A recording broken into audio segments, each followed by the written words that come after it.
진보 미학입니다. 최근에 이재명 후보님께서 전국을 도는 메타버스를 하고 계시죠. 반응이 아주 좋습니다. 그 덕분인지 최근에는 이 박스권 지지율을 좀 뚫으려는 그런 움직임도 있어서 지지자로서 매우 기쁩니다. 하지만 지금 뭐 이제 시작이니까 그냥 뭐 한 방에 보낼 때는 한 방에 보내야죠. 이재명 후보님께서 하신 말씀처럼 어설픈 용서나 관용은 안 됩니다. 제대로 해야 됩니다. 제대로. 네, 상대가 상대인 만큼. 그 과정에서 즉흥 연설을 하시죠. 그 연설이 지금 아주 화제가 되고 있어요. 직접 일단 만난다는, 국민들과 대면을 한다는 자체가 매우 큰 장점이 있고, 우리 후보님을 직접 느낄 수 있게 하는 데 있어서. 그리고 두 번째, 그 연설 자체가 너무 감동적이라는 평들이 뭐 자자합니다. 그런데 그 뉴스를 접하면서 제가 머릿속에 탁 오버랩되는 인물이 있었어요. 바로 미국의 최초 유색 인종 대통령이죠. 버락 오바마입니다. 그 이유에 대해서 한번 말씀드려보겠습니다. 한 5가지 정도의 두 분의 공통점이 있어요. 그래서 제가 또 시카고에서 오래 살다 보니까 버락 오바마 집이 시카고거든요. 베이스도 그 정치인 경력의 그 어떤 배경도 시카고고. 그래서 우연하게 제가 그 오바마 대통령이 대통령 될 때 시카고에 살았던 관계로 지금 이재명 후보님의 모습과 굉장히 오버랩이 되는 게 많아요. 그래서 오늘은 그 부분을 여러분들께 말씀드리고자 합니다. 첫 번째로는 버락 오바마 아시죠? 유색인종. 흑인이에요. 믹스죠, 믹스. 어머니는 백인이고 아버님이 아프리칸 아메리칸이에요. 흑인이셔서 일단 그렇게 되면 유색인종으로 구분이 되죠. 컬러드로 돼요, 미국에서는. 이거는 본인이 선택할 수 있는 건 아니죠. 그렇게 태어났으니까. 태어나자마자 본인이 차별받을 수밖에 없는 그러한 약점을 갖고 태어난 거예요. 우리 후보님도 마찬가지죠. 가정 형편이 넉넉하지 못한 가정에서 태어나신 거예요. 그럼 본인이 컨트롤할 수 있는 변수는 아니잖아요. 이제 문제는 그건 것 같아요. 그러한 자신에게 주어진 장애물, 허들, 제약을 어떻게 극복해 나가느냐. 그 극복하려는 의지가 있느냐 없느냐. 그것을 위해서 노력을 해 나가느냐 아니냐 하는 것. 그게 굉장히 중요한 것 같습니다.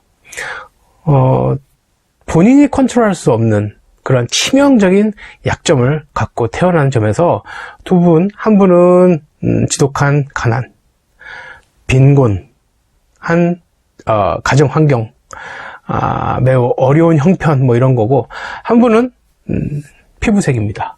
미국 사회에서 피부색에 대한 차별은 어마어마합니다. 제가 오늘도 차차로 말씀드리겠습니다. 두 번째로는 이분들이 법률가잖아요. 버락 오바마 역시 법을 전공했어요.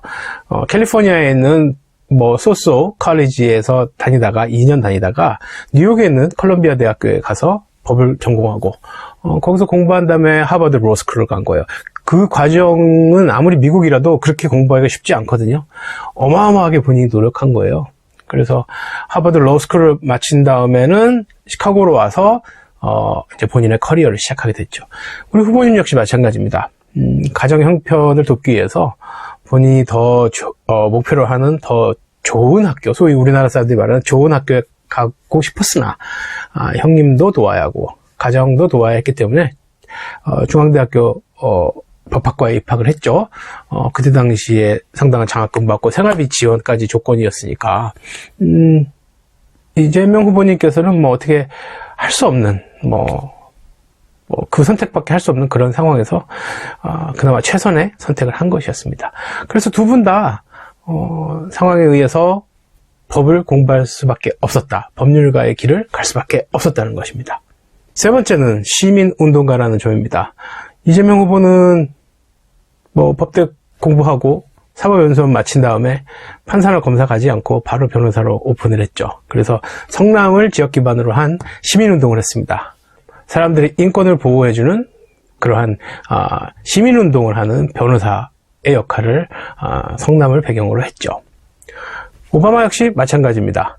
하버드에서 러스쿨 마친 후에 시카고로 돌아와서 시카고 빈민 지역에서 그들의 인권을 보호하는 인권 변호사로 커리어를 시작했습니다. 물론 다른 직장도 거치긴 했지만 그의 인생에 있어서 의미 있는 직장은 바로 남부 시카고, 저도 알바를 했던 그 겁나는 총알이 막 휙 낮에도 날아다니는 그 무서운 지역의, 빈민 지역의 인권 변호사였습니다. 미국에서는 지역사회 조직, 지역사회 운동가라는 그런 용어를 통하고, 한국에서는 시민운동이라는 용어로 사용이 되지만 근본적인 그 미닝은 같아요. 네, 시민을 위해서, 시민의 권리를 위한 변호사로 활동을 했다는 것입니다.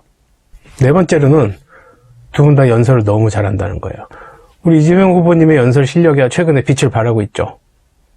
전 국민이 아주 좋아하고 박수를 보낼 정도로 훌륭한 연설을 지금, 훌륭한 연설의 역사를 써내려 가고 계십니다. 이 오바마 대통령의 연설은요, 제 얘기를, 개인적인 경험을 말씀드리지 않을 수가 없어요. 이 부분에서. 오바마 대통령이 일리노이주의 상원 의원으로 근무를 할 때마다 저는 존재를 몰랐어요. 알려지지도 않았어요. 그런데 선거철이 돼서 어느 일리노이주의 상원 의원이 흑인인데, 혼혈인데 굉장히 뛰어난 자질을 갖고 있어서 대권을 도전할 수도 있다는 소문이 돌기 시작한 거예요. 시카고에. 저는 그전까지만 해도 오바마에 대해서 몰랐어요. 무슨 백인들이, 이 백인들 세상에 어떻게 흑인, 유색인종이 대통령을 해, 말도 안 돼, 이러고 저는 그냥 웃어넘겼죠. 그런데 시간이 좀 흘러서 사람들이 웅성웅성거리기 시작하는 거예요. 연설 한번 들어보라, 끝내준다, 이러는 거예요. 어렵지 않았어요. 그때만 해도 이제 슬슬 이제 막 열기가 달아올랐으니까. TV에서 오바마 대통령의 상원 의원 시절의 연설을 한번 스피치를 들었어요. 소름이 끼칠 정도로 너무너무 멋있게 잘하는 거예요. 그 사람이 갖고 있는 유색인종이라는 단점을 훨씬 극복할 만큼 유려한 말솜씨, 여유 있는 자세, 태도, 좋은 목소리, 그리고 쉬운 표현. 그러니까 제가 영어를 잘해봐야 얼마나 잘하겠어요. 네이티브 스피커만큼 못한단 말이에요.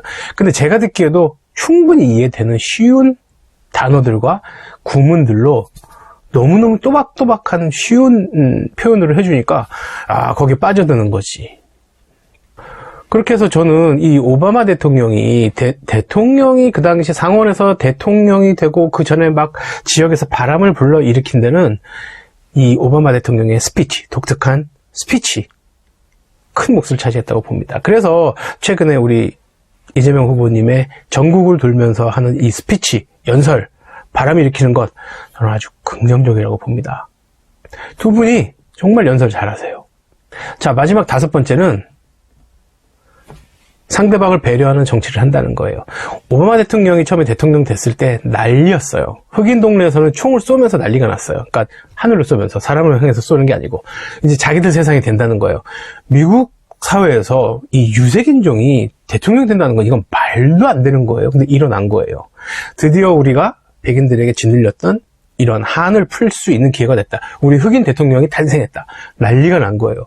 그러니까 백인들은 백인들대로 긴장을 한 거예요. 이 나라가 흑인들에 의해서 전복이 되겠구나. 우리가 저들에 의해서 오히려 반대 인종 탄압을 받겠다. 그런 분위기가 지배적이었어요. 그래서 짧게 말씀드리면 오바마 대통령 취임식을 시카고에서 했는데, 그랜드 파크라는 아주 좋은 그 곳에서 했는데, 그때 당시 취임식 하던 날 그 다운타운 시내에 있는 고층 빌딩에서 일하는 사람들 다 집에 갔어요. 퇴근했어요. 저도 학교가 그 다운타운이어서 다 집에 가라고. 휴강이었어요, 휴강. 네. 그럴 정도로 첨예하게 대립이 됐었어요. 왜 그 빌딩을 비웠겠어요? 스나이퍼들이 있을까봐, 총 쏠까봐, 멀리서. 그러니까 미국 사회 전체가 엄청난 갈등의 소용돌이로 들어가는 것 같았어요. 저도 도대체 미국이 어떻게 될까 궁금했거든요. 그런데 오바마가 대통령 되고 나서 별일이 있었습니까, 미국이? 오히려 흑인은 그를 백인이라고 보기 시작했고, 이 자기네들 무리와는 다른 백인의 피가 섞인 우리하고는 다른 흑인이라고 비난을 하기 시작했어요. 그 정도로 이 급격한 사회의 치안이 무너지는 그러한 상황까지는 일어나지 않았어요. 오바마가 갖고 있는 친화적인 토론을 중시하는, 상대방을 배려하는, 그리고 협의에 이르는 그러한 협치 과정을 통해서 사회적인 불안감은 전혀 없었습니다. 물론 미국 사회가 정치적으로 안정된 사회이기 때문에 그것이 가능했다고 보긴 하지만, 물론 리더의 역할도 저는 굉장히 중요하다고 생각합니다. 그래서 오바마 대통령이 처음에 대통령 될 때, 그때 당시에 사회적으로 첨예하게 부딪혔던 인종적인 갈등, 사회적인 불안감, 뭐 이런 것들이 사실은 없었어요. 그때 잠깐만 그랬을 뿐이고, 뭐 그런 부분들을 상당히 잘 조율하고 조절하고 유색인종으로서 본인의 권위를 적절하게 컨트롤하면서 미국 사회를 이끌었던 것으로 저는 기억을 해요. 그렇기 때문에 또 재선까지 이르지 않았겠습니까? 우리 이재명 후보님에 대해서 많은 분들이 일부에 있는 무시할 수 없는 많은 분들이 공격적이다, 매우 강성이다, 그런 잘못된 판단이라고 봐요. 잘못된 판단을 하시는데, 최근에 인터넷이라든지 방송을 통해서 나오는 우리 후보님의 모습을 보세요. 그렇지 않습니다. 협치 잘 하실 거고, 결코 문재인 대통령이 이루어 놓은 이 대한민국을 불안하게 뒤로 후퇴하는, 퇴보하는 그런 국가로, 그런 사회로 만들지 않을 겁니다. 충분히 그럴 자격을 갖고 계신 분이라고 저는 믿고, 최근에 그런 이 민주당과의 관계를 만들어 나가는 과정에서도 본인이 양보할 것은 과감하게 양보하고, 중요한 것은 국민의 안녕과 국민의 복지, 국민의 이익이라는 것을 분명하게 하시면서 당과의 관계 형성에도 잘 조절을 하시는 거로 이렇게 보여지고 있죠. 네, 그래서 그 점에 있어서는 그렇게 걱정하지 않으셔도 될 것 같습니다. 네, 최근에 이재명 후보님의 연설이 전국적으로 이렇게 좀 이슈되고 화제몰이가 되다 보니까, 버락 오바마 대통령이 상원에서부터 대통령이 이를 때까지 미국에서 지켜봤던 저로서는, 연설이 이 정치인에게 얼마큼 큰 영향을 미치고, 그 영향력이 얼마나 긍정적이고 매시브한지, 큰지, 새삼 느낌이 있어서 오늘 영상 만들어서 여러분들과 한번 나눠봤습니다. 이재명에서 만납시다, 여러분.